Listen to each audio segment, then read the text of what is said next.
zubem. Když popůjde Zařka, tak je můžu říct klincem společně. Tak jo. Po Hugovi. Tak jo. Počkej. Miláčku. Já nevím, jestli má Zařka nějakou deku, nebo co. Asi ne. Ne, Zařka chodí bez deky.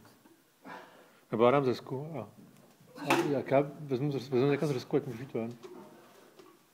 Vezmu Zrsku. Teďko? No, ať můžu pak s klincem ven. Mně je to jedno, No. jako já klidně počkám, až po Hugovi. Ne, v pohodě, jako Hugo si počká. Tak já jsem zatím teda přivedu. Tak jo. No, tak. Ty krásko.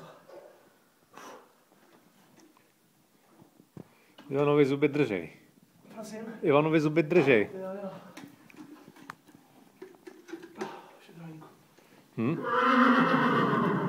Ten je. Panečku.